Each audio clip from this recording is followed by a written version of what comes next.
என்னும் கூண்டில் அடைந்து ஆயுள் கைதியாவோமா?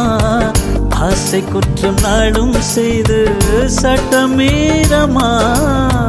லட்சம் மின்னல் தோன்றும் காட்சி உன்னில் காண்கிறேன். கால்கள் கொண்ட கோவில் தன்னை நேரில் பார்க்கிறேன். எந்த பெண்ணை காணும் போதும் உன்னை பார்க்கிறேன். உன்னை காதல் செய்தே கொல்ல போகிறேன். ஏன் எனக்கு மயக்கம், ஏன் எனக்கு நடுக்கம், ஏன் எனக்கு நாச்சு? ஏன் எனக்கு வியர்வை, ஏன் எனக்கு பதட்டம், ஏன் இந்த மேல் மூச்சு?